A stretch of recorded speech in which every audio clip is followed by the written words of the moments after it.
That was an era, I truly believe when I think back about it. We had just dropped the horses. My dad had stopped talking about horses. And of course, the automobile age was upon us, Model Ts, Model As, and little Chevys and stuff. And this was my era. The first time I had an opportunity to run at the Dry Lakes was 1934. And the dry lake we ran on that particular year was what is now Edwards Air Force Base. In them days, it was Muroc Dry Lake. And I had a golden opportunity to drive my brother's 28 Chevrolet Roadster. He and I were working on it. He got a little nervous or scared. He had the foot shakes. And I said, well, heck, I'll drive it. So I got a chance to drive it 92 miles an hour. And what a thrill, with leather helmet, no roll bar, nothing.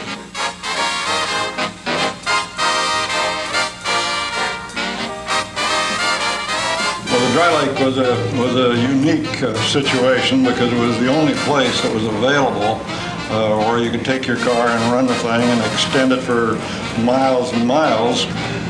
The early pioneers, I guess, who went to the Dry Lake were people who had Model Ts and four-cylinder Chevrolets. Most of them were cars that were driven on the street, but when they would get up to the Dry Lakes after an all-night drive across rutty roads in the desert, well, the first thing you would do would be to catch a little bit of sleep, and then before sunrise, take off the fenders, take off the running boards, take off the headlights, take off the windshield, strip the car down, and get it so that it was race ready.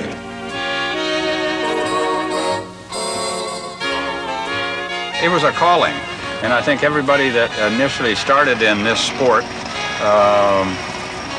that they had the same type of calling. They were interested in automobiles. And my first experience was you had to go up over Cajon Pass. And Cajon Pass, for anybody that lives in Southern California, knows that it's can be hotter than hell.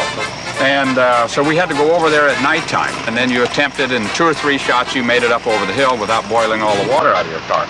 Anyway, over the hill and down. And the first time you go out, you really don't know how to find the Dry Lakes. It's just a place out in the desert, and you know it's by a town called Adelanto, so you can find that with the signs going to it. Finally, we got onto the lake, and it was just like we had driven into a gigantic expanse of open, flat dirt. And the headlights on the car, it was very dark, and the headlights on the car were limited to how much area they could cover, but there wasn't anywhere you could drive that you didn't have a flat, smooth surface to run on.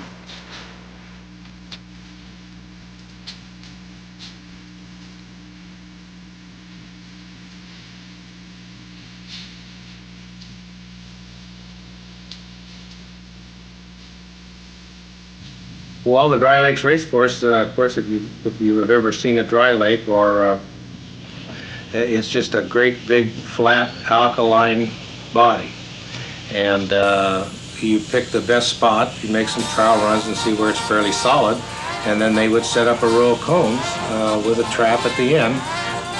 You run down through the row of cones, and they caught your time down at the end. The cars were classified according to the speed that they ran. And if you ran 86 mile an hour, why, your race was in the 80 to 90 mile an hour class. It was a mixed bag. There was no attempt to classify the cars other than their speed performance. And there was no attempt to supervise safety. It was just left to every individual to have his car safe and drive it safely.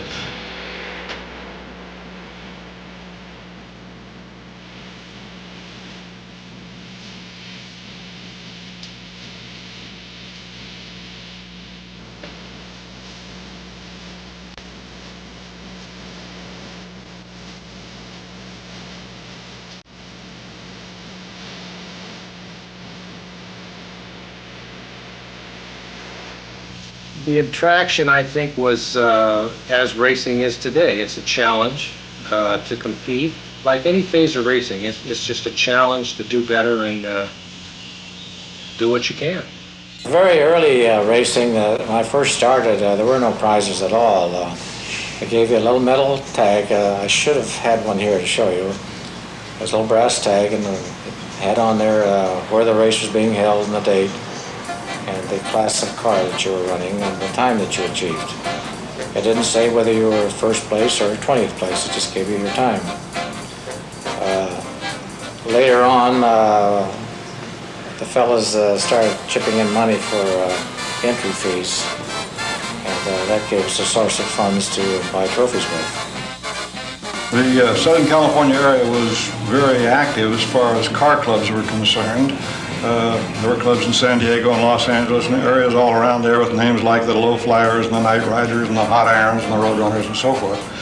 And they were primarily groups that met for various reasons. They'd put on cruises and reliability runs and things of that nature. And periodically, when there would be a race up at the dry lakes, they would converge up there and take part in those events. There was very little organization at the time. It was just a matter of finding somebody who had some type of timer and then organizing the race.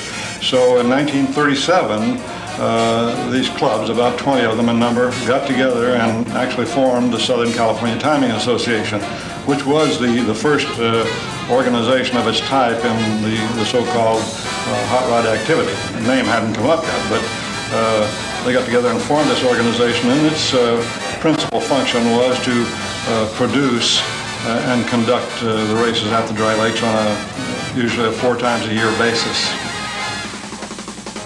Over a period of time, we enacted rules for competition cars, to certain of the competition cars, to have rollover bars. Seat belts became a must. Proper construction of the car, and we'd have a technical committee that would look at the car to feel that if we let it run, that it would go down through the traps without creating a problem. A very primitive operation, but one that had a magic to it, that once you're up there, well, you could hardly wait until the next opportunity to go back and run your car again, or just go up and be a spectator.